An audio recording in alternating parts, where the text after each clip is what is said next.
Hey everyone, back again. Today we're going to check out part 2. Well, this is episode 2. We're still in part 1 of Thomas Hobbes' Leviathan. But before jumping into it, go check out part 1. What are you doing here, episode 1?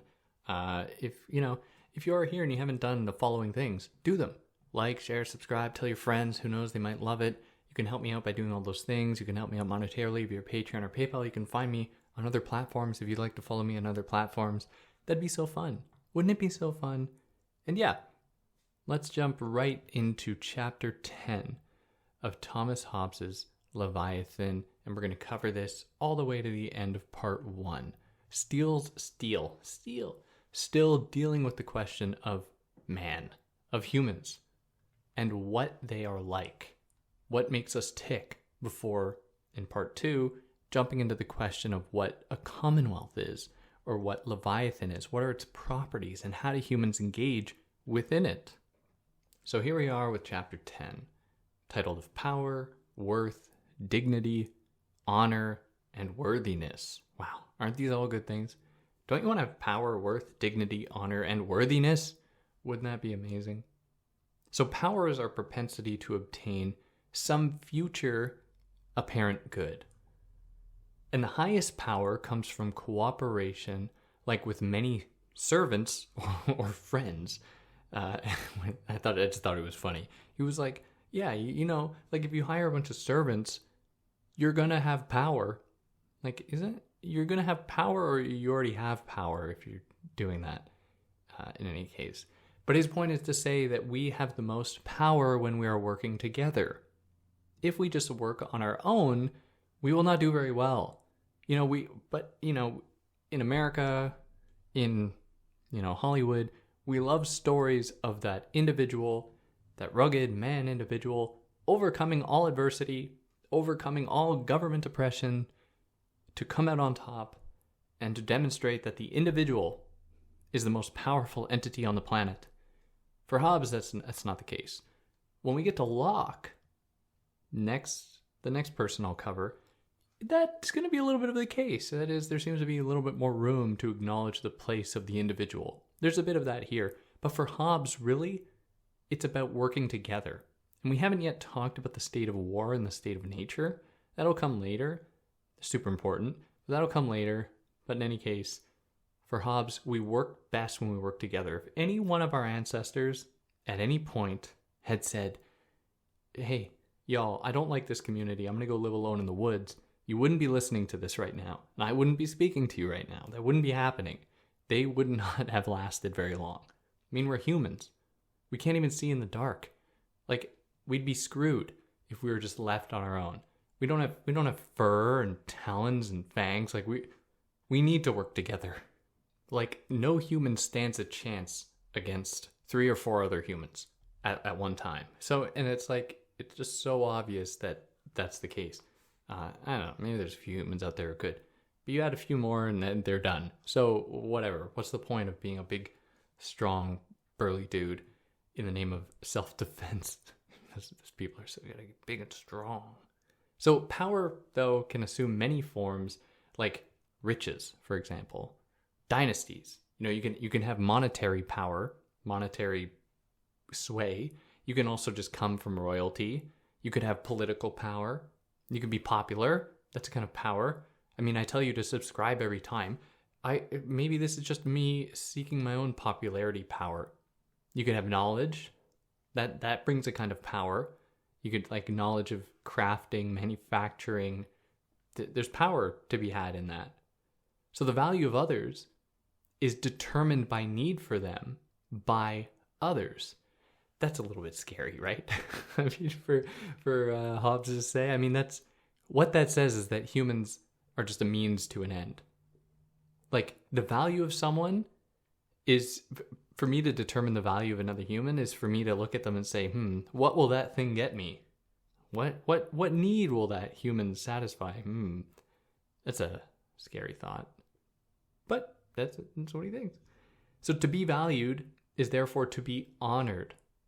And unvalued is then to be dishonored for Hobbes. So to respect someone, to love them, to fear them is an example. Like, I fear someone with power, in that is a kind of demonstration of honor for Hobbes. And so these and many others are examples of natural signs of honor, where in a commonwealth, people may agree upon other ways to honor, like, for example, to bow, or someone who's attained a certain political power. But in the natural world, we honor those people, or, in the animal kingdom, if we can bestow, Hobbes just bestows human qualities upon animals, which he said you shouldn't do before, remember? Remember, Hobbes, we caught you here.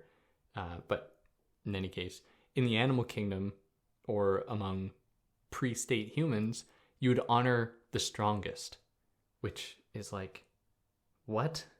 Because no strong human stands any chance against more than one less strong human. But in any case, we apparently really glorify strength for Hobbes. At least in the natural world. When we enter into a society, we can honor people in other ways as well, like having, for those people who've held political power, which isn't found in nature. So in the ways we demonstrate that, like I just said, we can bow to them, we vote for them, we do other things as a sign of honoring them. We have holidays after them, or whatever. So before commonwealths, people likely didn't view themselves as honorable or dishonorable. They just did things for themselves, apparently. What exactly he means by a commonwealth is hard to say. Is he talking about early state formations here? Is he talking only about, other kinds of what I will just call more advanced or developed states with more people? By advanced and developed, I mean there's just more people. I don't know, at one point it stops being just a community and becomes a commonwealth or a state for Hobbes. But in any case, apparently before commonwealths, whenever that started for him, people didn't really honor each other. They just cared for themselves. So titles and their accompanying dress are honorable, but they are only permissible within a commonwealth of people that acknowledge them and respect them. If I wear a certain kind of dress in my community, in my country, and I go somewhere else, chances are those people will have no idea what the colors and dress and what my title means. They'll just be like, who are you? Who cares? Even if I was a king in another country, for example. But it's interesting here how he says that before commonwealths, people just did things for themselves. Because when we get to Locke, we find a very different understanding of pre-state life, or what we call the state of nature. Where for Locke, he says that people actually work together in a state of nature. Whereas for Hobbes, a state of nature is perpetual war. Everyone's just for themselves, tooth and nail, blood everywhere, absolute violence and chaos. You get a very different idea with Locke, which I find super interesting. And that puts us here into chapter 11 of the difference of manners. By manners here, he's referring to our disposition towards and from others in a common setting, in a commonwealth, in which it is agreed upon what proper conduct is. If we are dealing with just pre-commonwealth life, you can't have manners or ways of acting in the world because we haven't agreed upon anything. We're all just fighting for ourselves, apparently. So he then immediately says that all people aspire to elevate their power, and once they've maximized it, they turn to sensual pleasure or lasting legacy. Which is there's so much to unpack here. How do you know that people do not actually pursue sensual pleasure or lasting legacy first?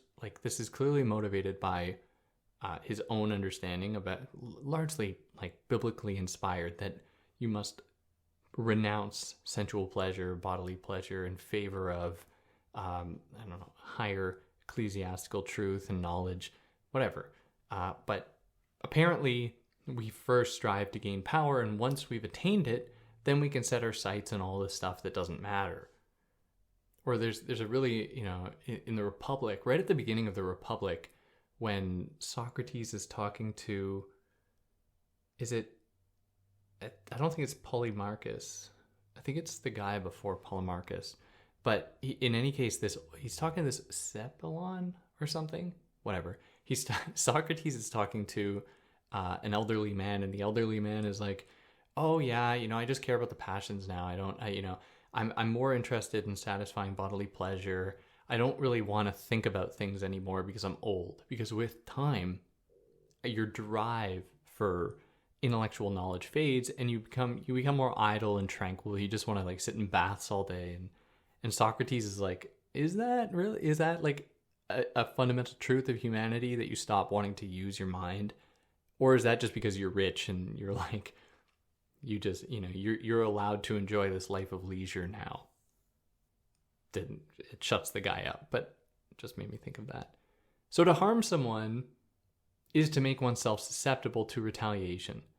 Fear of oppression then encourages people to seek the help of states. So here he's referring to that pre-state life or out-of-state life, where if you do something to somebody, chances are they're going to want to retaliate. And fear of oppression encourages people to find solace or to take shelter among people or within a state that will protect them. So in all of this, it's important to remember that humans always look for causes behind events and ways to address those causes. So when we are unable to explain something, we may turn to religion and God as first cause of something. If I am in nature, or I look at the history of human life before and another difficulty here, and this will confront Locke as well, they aren't aware that it was even a difficulty, is that they make all of these assumptions about non-state life outside of commonwealths, life outside of states, when we have no idea what these people were like. We have no idea. We're starting to learn more. Archaeological work has started to really problematize the idea that humans just kind of spontaneously started to erect states about 10,000 years ago. We're starting to really push back on that idea and to have a broader understanding of the history of human states. But for the most part, we don't know how people acted, how people interacted with one another before what we know to be states. Like, we have no idea. Yet we're like Hobbes and Locke and stuff. They're just speculating and they think they're right. But like, at the end of the day, we have no clue. And we might never know. We will likely never know. But we are humans, and so we look for causes behind events and we try to predict consequences. And for him, it then makes sense, for Hobbes, it then makes sense that humans will pursue states because it is within a state that humans are going to be protected from the harms that they perceive to be out there outside of the state. Of course, well, not of course. Foucault makes an interesting point later, few centuries, about 3 centuries later, 3.5 centuries later, where Foucault is like, but states are pretty violent though, right? I mean, people in states, like, they still hurt each other and states go to war with one another. How do you make sense of all of that? But, just putting it out there. For all we know, we've always had states and we're no different than we were 15, 20,000 years ago. We just like to sell ourselves these ideas that we've advanced, that we've progressed, that we're the best we've ever been. For all we know, people 8,000 years ago were saying the exact same thing. And then people 10,000 years in the future are going to say the exact same thing. Anyways, I'm ranting. That puts us into chapter 12 of religion. So religion is reserved for humans because we are the creatures that search for causes, right? We search for causes, and God is the ultimate cause. That is, God is the thing, whatever it really is. God is the cause that has no cause. That is, God was not produced by anything. If anything produced God, then whatever that is God. But nothing produced God. So we create gods to appease our fears of the unknown. So in our endless pursuit of knowledge, for Hobbes, we inevitably arrive at the conclusion that there must be a supreme cause, because we look for a cause behind everything. What made us, our parents, what made them, their parents, so on and so on and so on. We must find like an original point. What made the universe? Well, it must have been something created the universe, and that must be God. God is the other word, and I think these are super interesting conversations or ideas, like, even though we'll never have the answer. I'm gonna say I'll be our prophet for a moment. We're never gonna know. We're never gonna know how big the universe is. We're never gonna know what infinity is. We're never gonna know that if there's a God. We will never know. Sorry to be so bleak. Unless we live for infinite amount of time, which I don't think we will. I don't think we're gonna find the answer to that. In any case, don't mean to be so grim and bleak, but it's still interesting because we are searching. We are humans. We search for causes behind events, and we can follow a chain. And as far as our mind is able to take us, we can only arrive at a certain point, and that is like, well, something made it. The universe.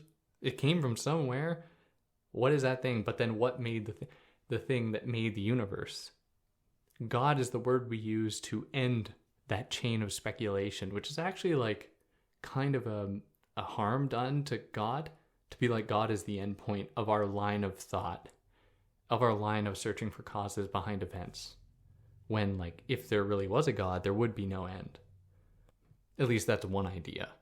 There's, it could be that God is the infinite itself. It is the very process of searching for causes behind events. I have no idea. No one will know. But in any case, for Hobbes, we create gods to appease our fears of the unknown. So in our endless pursuit of knowledge, we inevitably conclude, therefore, as I've said, there must be a supreme cause of that is God. So curiosity of the unknown and search for causes permit people to join in union, to maximize their efforts in this pursuit of knowledge. Nearly every culture worships some god or gods that act as creators for the entire universe or of certain things, of the moon, of the sun, whatever. We have all of these different ideas about something that exists beyond us, that is responsible for us, responsible for the universe, the world, and so on. So Hobbes divides these into two strands of knowing and practice. That is, there's natural and divinely ordained knowledge. Natural knowledge permits us to cooperate, while divine words from texts give us laws, codes, etc., where the natural order of things allows us to engage with one another, whereas divine words from texts give us laws, codes, edicts, precepts, and so on. So before God's written word, he's just talking about the Bible, of course, before God's written word, there were many gods, almost as many as there were animals, trees, humans, passions, etc. And at this time, the people appealed to the gods and their interests to optimize their lives. Like, for example, giving an offering to some god to make the crops grow better or whatever, if people did that, whoever did that at some point. So every religion then is open to corruption for Hobbes. I mean, religions are the mediators between ourselves and the divine. We erect temples, churches, synagogues, other structures, pagodas, to like help us have a relationship with what is not immediately physically present in our world, to help us have a sense of what's beyond it, whatever that might look like. And so because of that, there's a monopolization of a relationship with the metaphysical, with the beyond the physical. And so it is always open to a kind of possible corruption. So he, however, that's more my thought. For him, when religions were like polytheistic, they were more open to corruption. And we get the same thing in like Hegel, where at the end of the Phenomenology of Spirit, Hegel is just like, yeah, Christianity is the only true revealed religion. It's like the absolute pinnacle of religious knowledge, because within Christianity, in the figure of Christ, we have both the human and the divine united in one. And it's like, oh my God, did we still read this stuff? But I mean, there's value to it beyond that. But for him, early religion is open to corruption and disagreement, whereas written monotheistic religions are steady and provide order. Not all the time, of course. I mean, he's not, as can be seen with Roman Catholic Church, because he wasn't a fan of the Roman Catholic Church that was kicked out of England. He's definitely within the Protestant stream of things. That is, like, he thought the Roman Catholic Church and the papacy were open to corruption because it gotten bigger than religion ever needed to be. So lots of other cases where there are religious figures where they view themselves as above the law, which disrupts people's faith. Like, they're above society. They're above everybody else. Now, this is blasphemous for Hobbes because there's only God is above everyone else. No one else is really above anyone else. We have certain agreements that some people have power, some people are honorable, some people should be respected in certain ways, of course. But the weight and force of the Roman Catholic Church for Hobbes is way too much at this time. And so it was open to corruption. And that puts us here into chapter 13 of the natural condition of mankind as concerning their felicity and misery. So the differences between people are minute, between any two people. Even the weakest can harm the strongest if they really desired. Like, if the weakest would just use their mind, they could probably hurt or kill the strongest person they wanted. Not advocating it, of course, just Hobbes. The point being that between two humans, the actual differences between us in terms of strength is pretty minimal. That is, any one of us, if we get hit in the face first, we're probably going to get knocked down and fall to the ground. We're humans. We aren't wolves. Like, we aren't meant for fighting. That is, with our own, like, bodies. We create tools to help us fight, but even in admitting that, we admit that we create these things that make us all equal, which I think was that the slogan for Smith & Wesson, the gun company? I think it was like, they've made, like, all humans equal now, like, with their gun or one of their guns. It could be another company, but in any case, the point is that these tools level the playing field if there are any differences. But even those differences are pretty minute for Hobbes. So no matter what other differences may be observed, we all share drive to accomplish our desires, even if we can't all fulfill them. This is one uniting factor among us all. So these can lead us to act violently towards others. That is, in pursuing what they have. Someone has something I want, I'll take it from them, according to Hobbes. Defending what I have. If someone tries to take something from me, I will defend it. Or protecting our image, our glory, our honor. And here we finally arrive at the question of the state of war, where if we are just left to our own devices, that is, we don't live in a society with rules and laws and order, we are going to be we live in a state of war where I'll just take something from someone because I want to, or someone will just take something from me because they want to, and no one will hold them accountable, which for Hobbes is a bad thing. Now, in the state of war, there's no laws, there's no justice, because people don't have a natural sense of these things. Whereas for Locke, as you'll see if you listen to the episodes on that, his two treatises of government, for Locke, in the state of nature, we actually do have an innate sense of justice.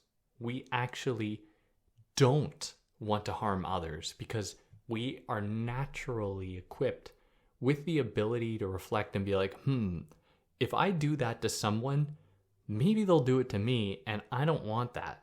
So it's best for me to actually maintain order. Like, that's the natural state of things, is order, not chaos. Whereas for Hobbes, it's chaos.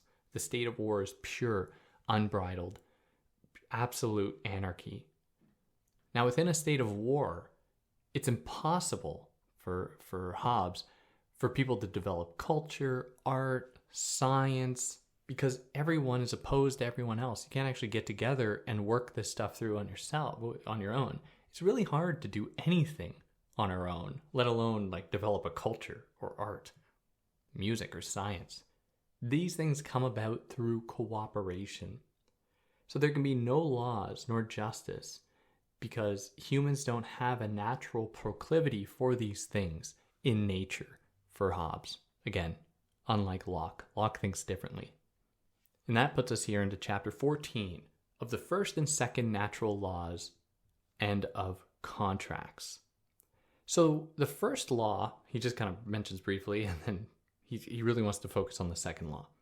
The first law is that the right of nature refers to our right to self-preservation and to seek peace, where liberty is the absence of external hindrances or fears that someone's going to come and take our stuff.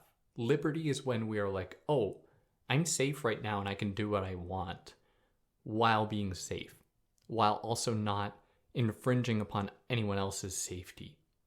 So the right of nature refers to our right to self-preservation. We have a fundamental right for Hobbes, or at least one of our fundamental rights, to preserve ourselves and to strive for peace. The second law, and we're like, these are the first two, the next chapter we're going to get into more. The second law is the law of nature. By contrast, refers to prohibition to inflict self-harm. So the first law suggests that we strive for self-preservation. Our number one goal is to have peace, is to live in a situation where we are not under threat. The second law is that we may defend ourselves if we are being threatened, if someone, and we are disallowed from infringing upon our own peace and our own preservation. It is against natural law to inflict self-harm. So in the state of nature, it follows that everyone has a right to anything, including another's body. Like within the state of nature, you can just do whatever you want. So people also have a right to give up their rights for something else. And this is kind of against Locke as well, but I won't explain that. So these are established with contracts. Now, if people are actually able to give up their rights according to, or their own liberty for Hobbes in a contract, like I could say, I will do this much labor for you and I'll show up at your house every day if you give me this thing. I've kind of given up my own liberty, but I'll get something back for it.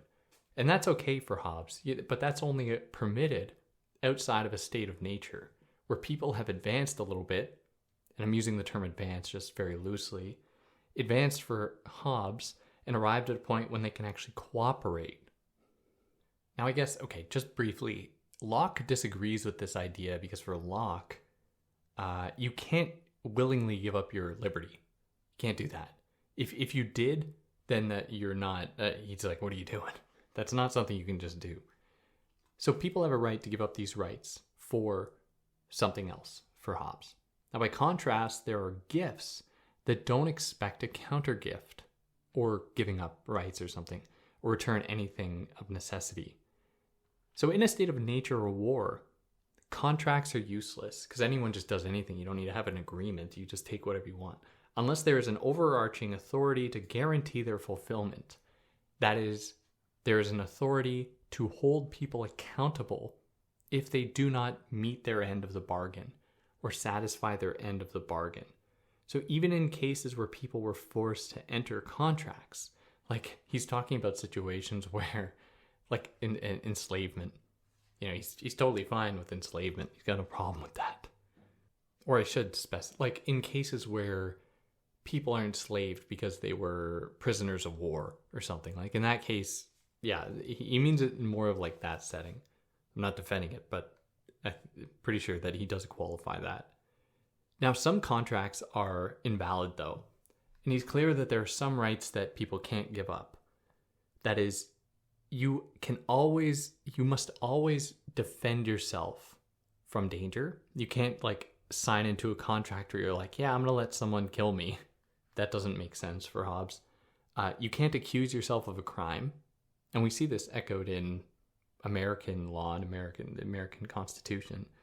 And you cannot, your testimonies can't be accepted as true if they're acquired through torture. Like these are things that, that you can't just give these things up. These are fundamental to what it means to be human. And that puts us here into chapter 15 of other laws of nature. So there's more. These are the first two, that is maintaining peace, self-preservation, and also refusing to inflict self-harm. So, willingly accepting torture, giving up testimony These are examples of self-harm. Refusing to defend oneself from danger, that's an example of self-harm. Accusing oneself of a crime is an example of self-harm, and for Hobbes, that goes against nature. Of course, we know a lot more about this stuff now, but at the time, he believed that these were against laws of nature. So yeah, chapter 15. Of the other laws of nature. So justice emerges with the introduction of contracts and covenants, because before then, nothing was considered just or unjust. Which is a very interesting point, because it implies that justice emerges, at least to the European in this case, justice emerges when there have been introduced certain ways to quantify debt, to quantify contracts and covenants, to make sure that everyone is given what they're owed. But that is only possible when numbers have entered the equation, which haven't always been the case. I mean, we have to thank the Middle East, like the Ottomans, for that. Or am I lying to you? In Greek society, like 3,000 years ago. Anyways, at some point, numbers would emerge. Like, we didn't have the number 0 forever. And you need that to deal with a lot of this stuff. And so it's interesting to see how justice, although it's something that a lot of these people from Socrates to Plato to Mill and everyone in between thought about justice as this kind of pure thing that exists out in nature, in the world. Yet at the same time, it depends upon the introduction of a false thing, that is numbers, of the ability to quantify debt. So it's interesting. And this is Foucault's point. I'm just stealing Foucault. And in order for there to be contracts, there must be a higher power to enforce them, like commonwealths, like a sovereign, like sovereignty. So before then, everyone has same claim to everything. So different breaches of the law harm people differently. For example, a debt not paid could be forgiven by an individual, whereas a robbery or violent act is injustice and is injurious. It hurts the entire social body, which is interesting. Like he's leaving room to acknowledge the different ways different crimes should be treated, not just one size fits all. Where if I refuse to repay someone for a debt that I owe them, that is less injurious to the social body for Hobbes than if I rob a store, because robbing a store presents a more drastic threat to the rest of the social body for him. Whatever that means. So justice can assume two forms for him. There's commutative and distributive justice, where commutative justice deals with the contracts of buying and selling, lending, borrowing, etc., and distributive justice is the act of distributing, of partitioning off to each person what they're owed. So the third law of nature is to respect contracts and covenants. So far we have the first law, the law of self-preservation. We preserve ourselves. The second law, not to inflict self-harm. The third law is to respect contracts and covenants. But is that of nature? Really? Contracts and covenants by nature. In any case, that's what he thinks. The fourth law states that if we receive benefit from someone, we will show them gratitude. Okay. The fifth law states that people have a right to cast out those who don't fit in and follow the laws. Okay. Sixth law is that if someone repent and ask forgiveness for a past transgression, they receive it to establish peace. That is, if it's believed that they're actually they believe what they're saying. The seventh law states that any act of revenge must be guided by effort to make a better, peaceful future and not for vain individual redemption, like just for me to act upon a vengeful drive. Any revenge that I pursue must be with the hope of making the world better. The eighth law states that no man by deed, word, countenance, or gesture declare hatred or contempt of another. I mean, that's pretty good. Even though he does that of Aristotle a lot. He's breaking his own laws, Hobbes. Come on. In nature, that is, no one is greater than any other. Only God is greater, remember? And this is also, he makes it clear this is against Aristotle and Plato, who believe some people are meant to lead. Like if you read the Republic for Plato, they're the philosopher kings that hold the highest position. They use all the examples of like the most skillful bricklayer and artist, like as being signs of the possibility of justice. So in that case, people seem to actually be higher than others. The ninth law is that everyone acknowledge equality among humans. So to live in a society means to give up some liberties. And we're not done with the laws yet, but just, on this point, to live in a society means to give up some liberties, but not all, like the right to govern their own bodies. That is, you can't give that up. The right to your own body is like the most fundamental. And this will be true of all the people from Hobbes to Locke, Mill, Kant. Like that is primary. So those that expect some to give up more rights and liberties than themselves, they're breaching natural law. So this would break the ninth law, which is to acknowledge equality among all humans. I can't tell someone to give up their own bodily rights, to the right to their own body, because that would mean that they were not being treated equally. Now he inserts like another point here to say that any judge that adjudicates anyone breaking any law, these laws or other laws, has to be impartial. Otherwise, they're just judging of their own interest, and they are therefore participating in the state of war that people had just escaped from by entering the Commonwealth. And that gives us the 10th law, which states that all indivisible things be enjoyed communally. Like, he doesn't give an example on like water. I think water might be an example here. Everything, it should be enjoyed communally, I assume. Of course, some people can own things like property, and that is arbitrarily theirs. This is opposed to natural ownership. And this is also opposed to what John Locke will say, where Locke is going to leave a lot of room for property to be a designator of people's own liberty. For Hobbes, it doesn't seem like that's really the case. He doesn't leave that much room for property.